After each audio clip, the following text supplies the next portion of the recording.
Go. Cool. So this is the third episode of Coffee Talks, and this week I'm going to be talking about GX, which is a super cool package manager that I'm working on building on top of IPFS. And yeah, I'm also making this coffee that I got in Paris. It's pretty good, actually, surprisingly. But yeah, so just gonna do it in the Chemex and not really talk too much about how that's working because I've done this before. And yeah, so GX is a two-letter name.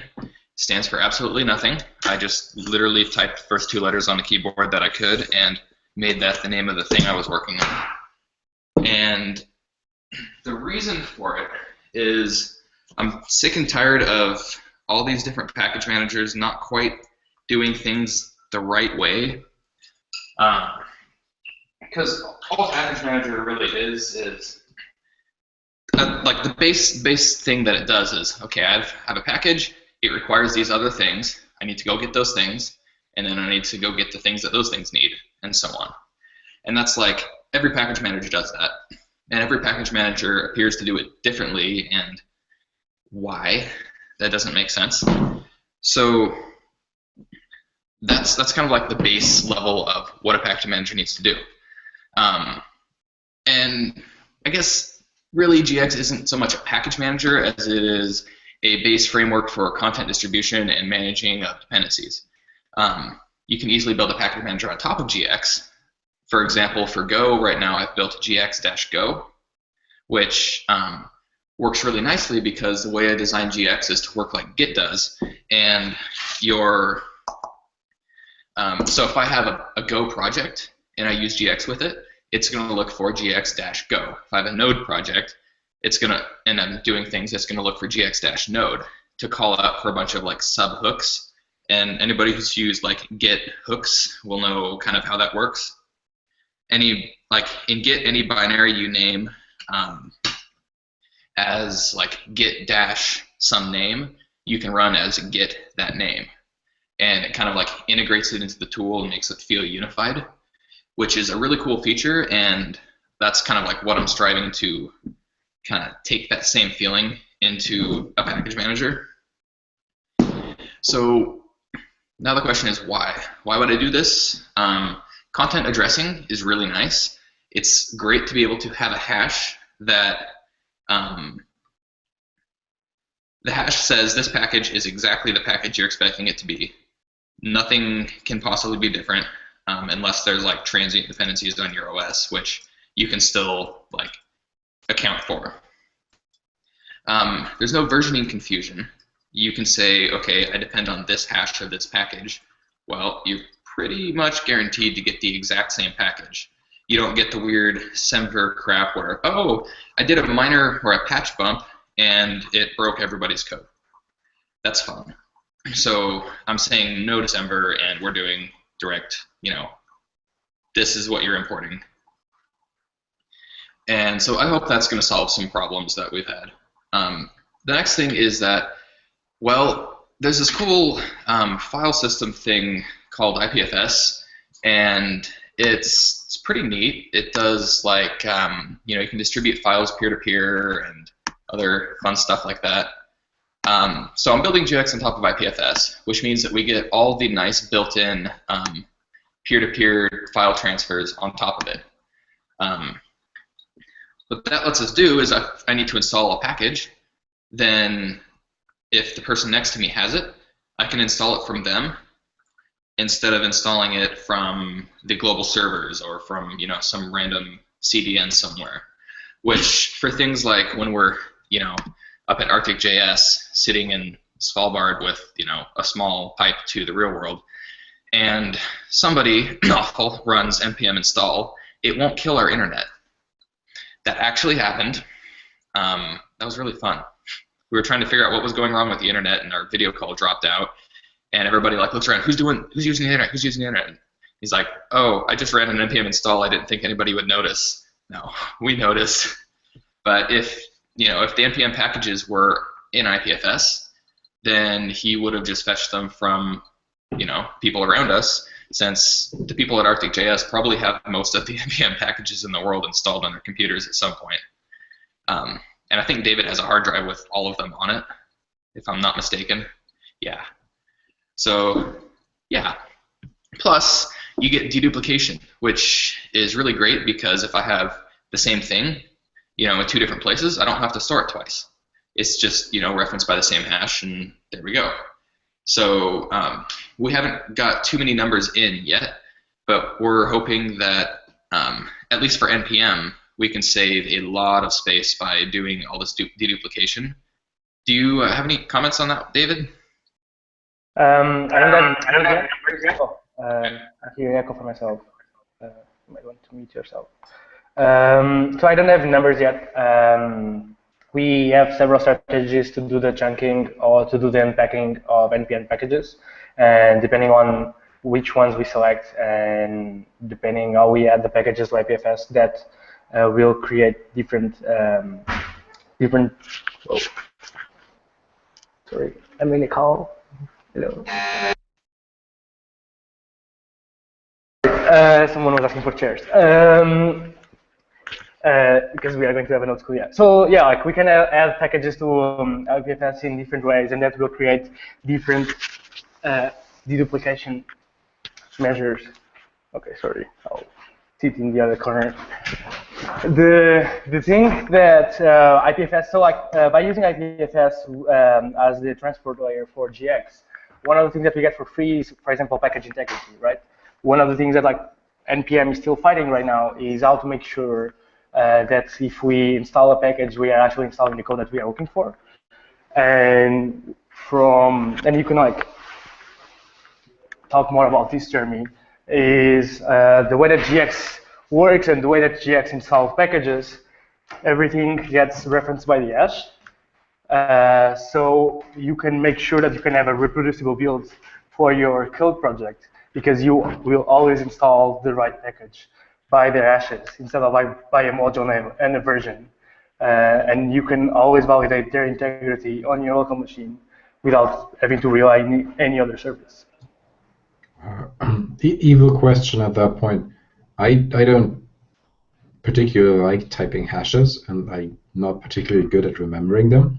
I'd rather type my nice package name at 1.0. How is that going to be handled? So yeah, I thought a lot about that, and the way that I'm kind of, this is like already in GX, is we have this concept of repos, where so you know about Git remotes, right? Where in Git you can say, okay, I have this remote, it's named, origin, and it's github.com/blah blah blah. In GX, you can specify a repo as just an IPFS hash, or an IPNS entry, or a IPNS DNS entry, anything that can be resolved. And all that is that's essentially just a directory or an IPFS object where the links are named and they point to packages by that name. And if you add a repository to your GX config, then you can say, GX install this package name by its short name, and it'll use your repositories to resolve that to the hash name. And the way I've set it up is that you can configure global repositories, you can configure per environment repository, so I can set up a repository for Go, one for Node, one for Linux, and depending on the situation you're in. And you can also set them up just per package, so it can be in the package config that this is the repository to use. And this lets us still have kind of like a nice, pretty namespace, but it also lets us avoid the gross global namespace collision crap. So you won't, you don't have to type in all these hash names. You just have to, type in your repo name once and configure it, and then from there you can use that. Right, but what about, for example, I go onto something like npm and now I want to install something from there. Would that mean I have to copy and paste the hash from there and then set that up manually in my config? Because that seems kind of painful if I do that for a lot of packages. So for npm, we would just have one npm hash for the entire npm registry, a repo, and that could end up being like just a domain. It could be npm.names.ipfs or something like that, or npm.ipfs.name, and you'd add that as your npm registry repo, and then anytime you type an npm package name, it would go to that to look up the hash that that maps to. I see. Okay. Bad Roomba. Bad Roomba. Think about it as like doing a shrink wrap on NPM. Sorry. Think about it as like doing a shrink wrap on NPM plus having package signing. So you will actually log down to a version and you guarantee integrity of that package.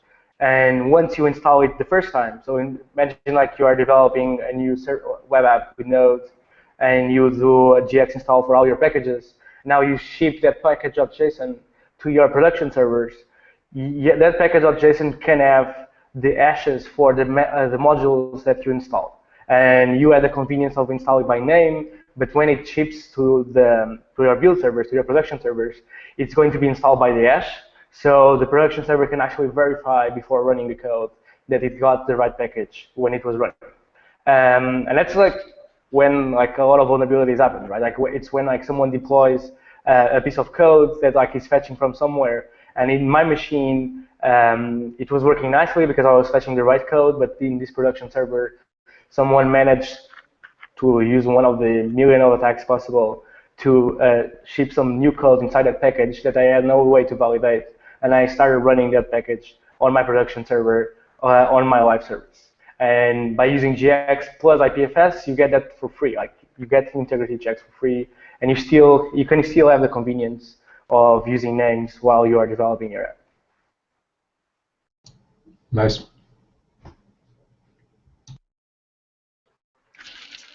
I think like another thing that we can also reference, Jeremy, if you are talking right now, muted. So, so like another thing that we can also reference for GX is the case of ownership.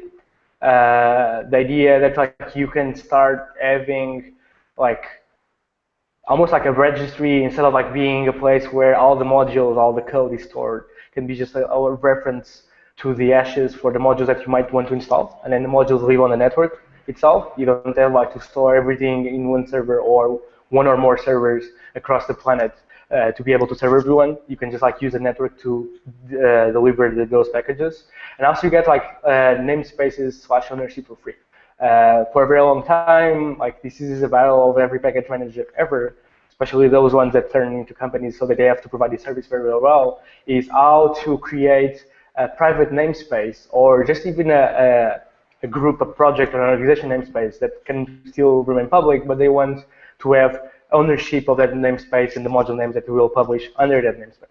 And you can do that with IPNS, which is also part of IPFS, right? Like you, instead of just using raw IPFS hashes, you can have this IPNS, these mutable links that belong to the IPFS network, and that still get validated not through by cryptographically hashing the module, but by validating the digital signature on the record that gets published as this name. And you can create like several independent names for your organization or for multiple organizations.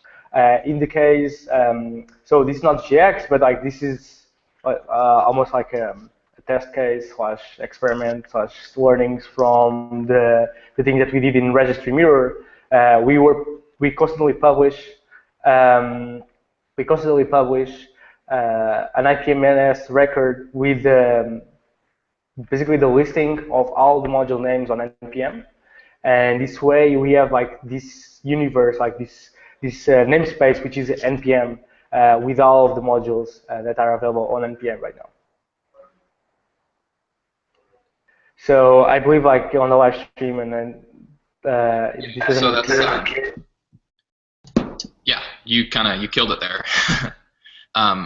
The other thing I wanted to mention about GX is kind of a little bit of the design. I mentioned earlier about how it does like the Git style call out to subbinaries. So the way that works is after everything you do, like let's say I do GX install, after every package is installed, it will call out to the specific environment for a post-install or pre-install hook. So like before it's installed, it'll call pre-install, and then after it's installed, it'll call post-install. And it does that for update. It does that for all sorts of different things. And that way, GX itself can do the core heavy lifting of get these packages, resolve the dependencies, pull them down, put them in the right place. And then your subtool can do the minimal logic required to make it work for your language or for your environment, platform, whatever. And I think that's kind of like a really beautiful thing for us to have. That way, any improvements we make to the core will benefit all the child package managers. And then we still don't force a lot of things on the child, all the different package managers that use it, because they have the freedom to do things really however they want. They can specify where things are installed at. They can specify like scripts to run after they're installed. They can do a lot of really cool things. And I think that's one of the things Git did really well as far as the modularity aspect. And I want to take that and push it farther. Another thing, kind of like in the same vein, one thing you can do with this is we can say, well, I want to make my environment be a binary. And so I can have a GX package for installing a binary. And then the pre-install can be like, check your platform, check to make sure that we have the right binary for this platform, and then redirect the package to use a different binary install. Or even like have it select a dependency and fetch that dependency based on which platform you're running. And that way you could say GX install Chrome or whatever, and it would go say, okay, you're on Linux, x86, you should go fetch this and download this one and install it with these dependencies. And just works, That's my hope for this, is to also make distribution of like actual system binaries and system packages easier. But yeah. Nice. So these scripts are modular enough so that you can do something like, for everybody who's not familiar with Brew-Cask, so Homebrew-Cask is like this edition of, you can install packages, but more in the sense of, so they're DMG files usually for Mac, and they have a visual installer, and Cask does some magic to run these visual installers without actually showing them to you. So effectively, you could have something similar be just a subtool of GX and doing all the magic of running the installer for you, but using GX to download the actual binaries. Yeah, you could totally do that, and then have the post-install hook be the magic thing that goes through the GUI window and clicks the buttons for you. And yeah, that's however Cask does it. You could just throw that in the post-install script, and it would be super bueno. Nice. What about? One nasty thing. So there are, for example, if you install a package from npm via Git, or for example, Cask uses the official download locations. If it actually downloads the binary, it doesn't put them anywhere else in addition. Is there any way to do something like that? So fetching things from outside of IPFS because things are just not there yet.